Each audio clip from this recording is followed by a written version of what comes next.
Hi and welcome to this session on OCL expressions. I'm going to start with a simple model containing fruits. Orange.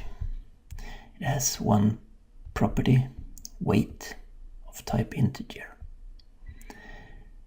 And I'm going to start a system running this, saving data to an XML file that we save on in the temp file, fruit. And I'm going to use the GNU Debugger. So if you haven't seen this before, it's a good introduction to that as well. The GNU Debugger allows you to write actions as long as OCL. So we could do orange create, and then we have actually created one orange object, an instance of the class. So let's create some oranges, and once we have them we can do orange all instances, which is the common OCL operator to show all instances of a certain class. As we see, the weight is 0. It's the default value for integer. That's non-nullable. And we can index the list of all instances with the @0 operator. So @0, there's also an operator, but the @0 is 0 based. And the operator is 1 based. So starting from 0 to count -1 or length -1. And let's do an action at the first object in the list, assigning the weight to 18. So this is the assign operator, colon equals. And we can set the weight values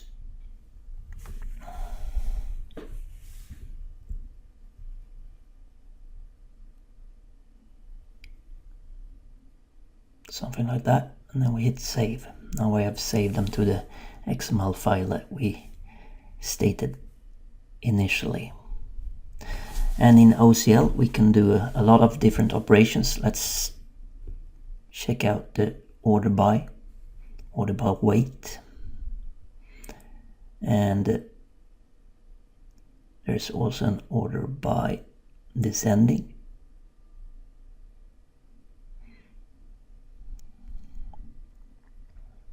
And in all these iterations there can be a loop variable, and it's separated with a pipe sign. So that's what you see here. The loop var is just each object iterating in the loop. So it will be of the type that enters the iteration. So order descending or order by.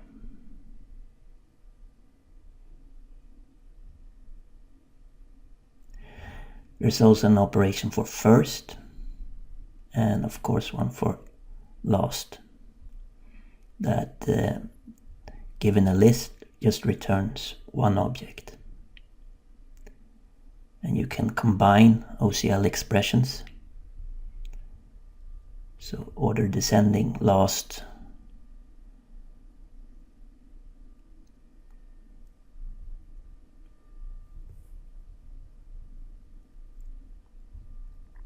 the OCL editor has been given an overhaul to better support you as you type your expressions. It's not perfect, and we will see some issues with it, but it's getting there.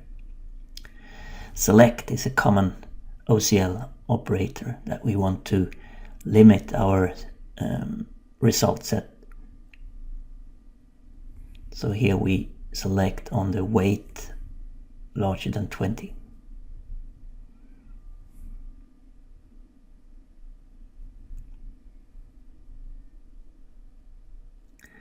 but the loop variable is optional, so you do not always need it.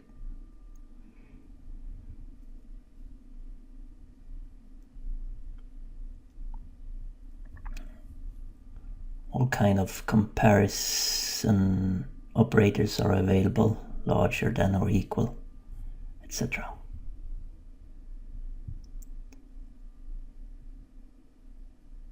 So let's add another class, Apple. It also has a weight.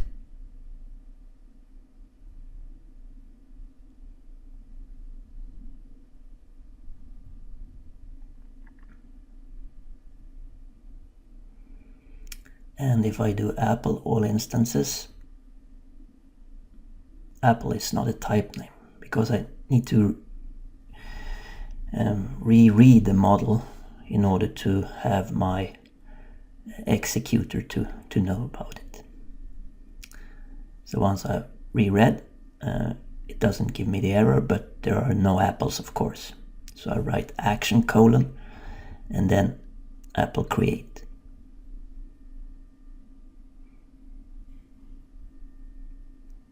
Get 2 of those. 5.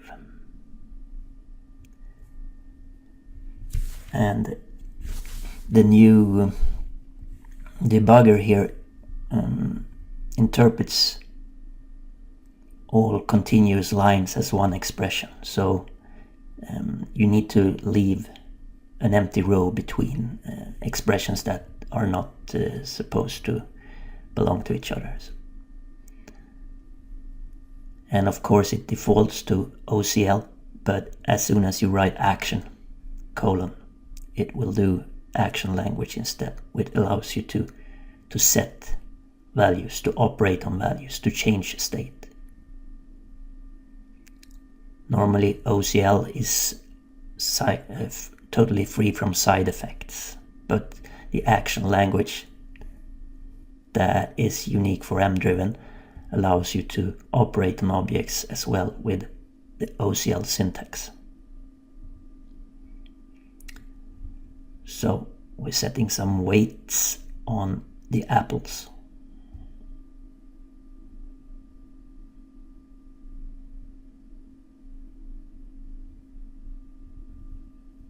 And we save that state.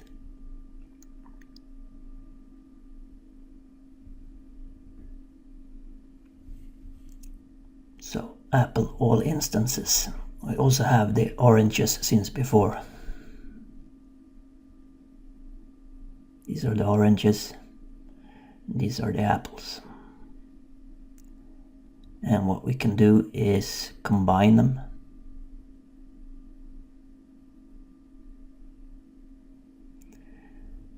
With an operator called union.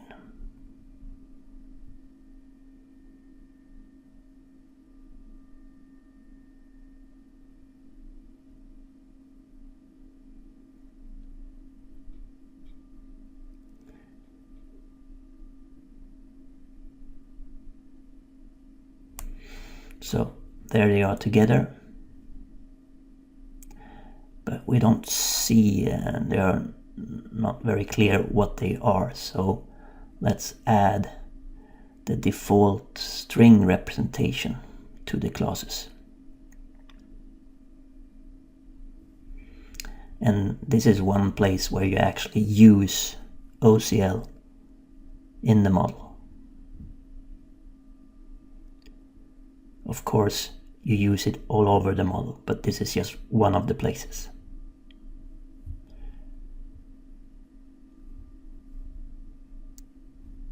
Orange with weight off, and then we grab ourselves weight and append grams. But since weight is an integer, we need to convert it to a string in order to use the plus operator on strings. Let's do the same thing for the apple, but write apple instead.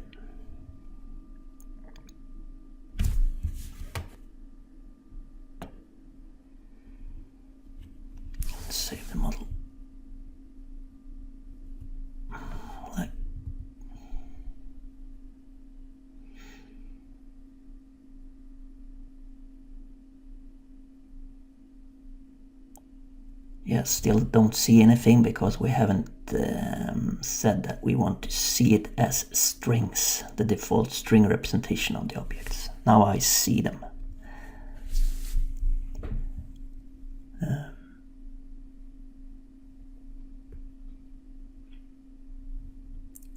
What I can do is use the collect operator to build a tuple of pieces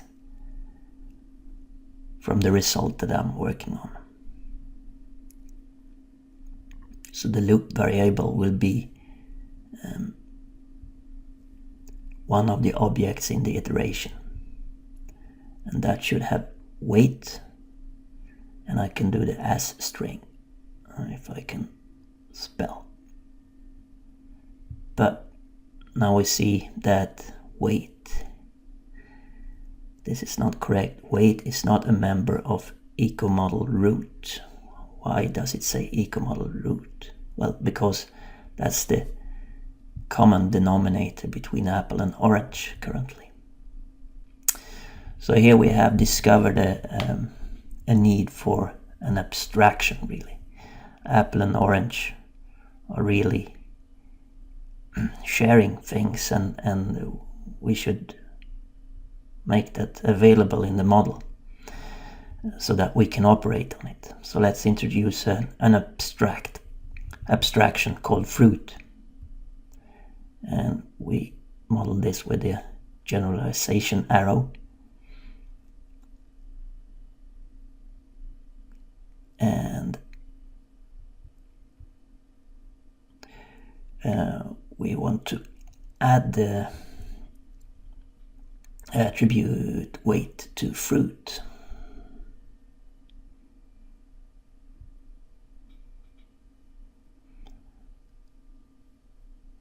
But doing so, we will find there's error reported on the model, because now orange and apple inherit weight from fruit, and they have fruit on their own, so that's not allowed. But renaming it to new weight instead of weight, so we can see that we get it to work. New weight, then it's okay. But of course the new weight is 0 because we haven't set that.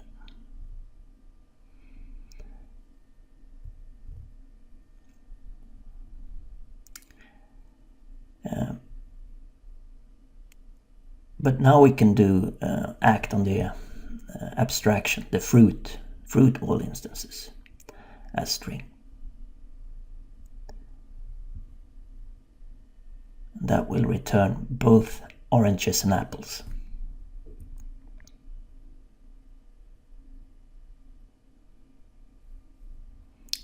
But it reports the common denominator as new weight is the only thing they share.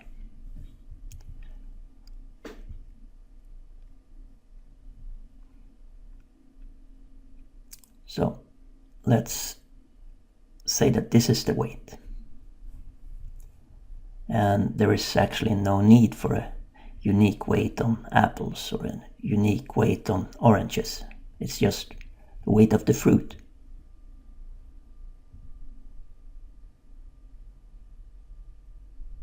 Then we see the weight on the fruit.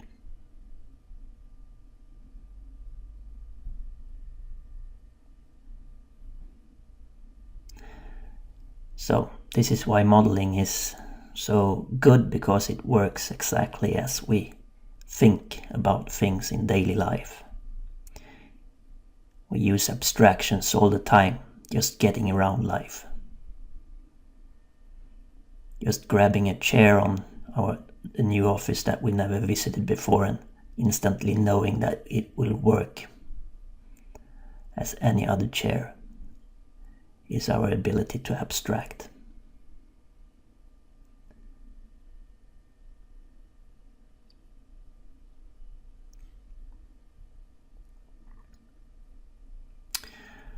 But having the fruits, can we access their specialization, what they're actually called, what kind of fruit they are? Yes, there's an OCL type operator with a type name that gives us this information. So orange and apple, there we see it. So that would allow us to break out the hard-coded orange to self OCL type name. Remove the orange. And of course, if we do it there, we might as well. Yeah, let's look at this first. The orange string is still okay. So if we can do that, we might as well move it up to fruit.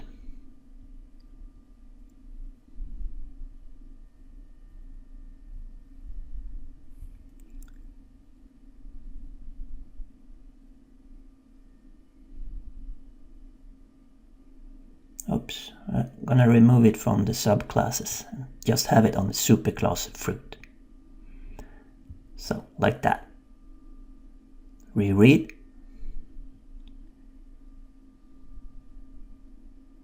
Yay. Works like before, but with less code. Or less OCL.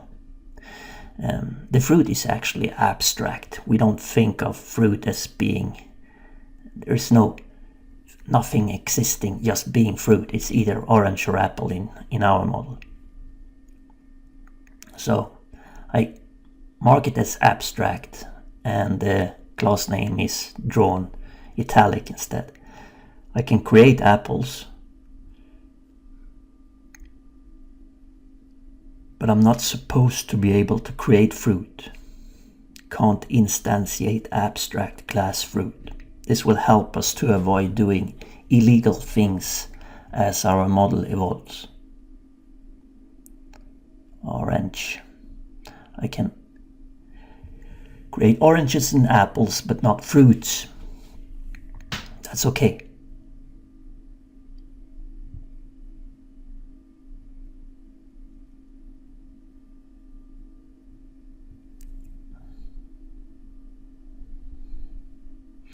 And I can access fruit, all instances, or just the oranges, or just the apples.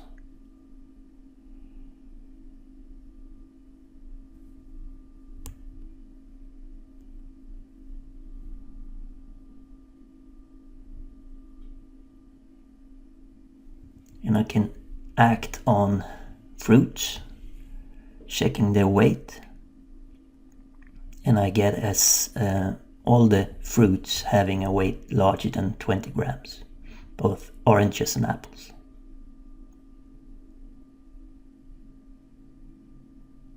I'm going to move this, or rather copy it, to a new attribute.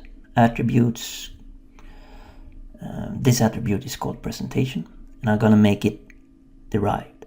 A derived attribute can be backed by an derivation OCL.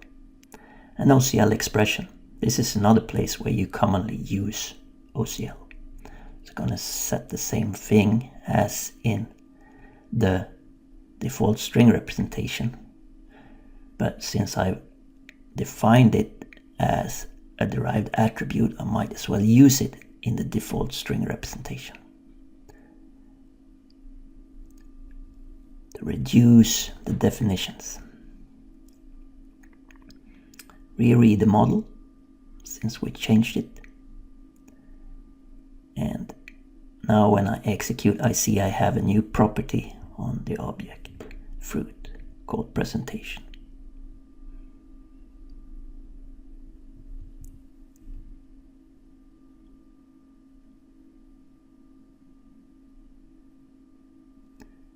And that works for apples, and the first apple is apple with weight 15 grams. Let's see.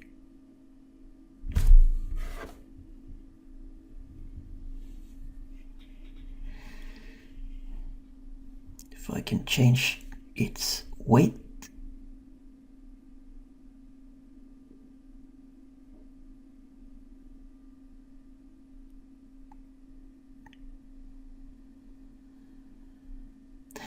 And watch, when I change the weight, both the derived presentation and the weight changes. This is an extremely large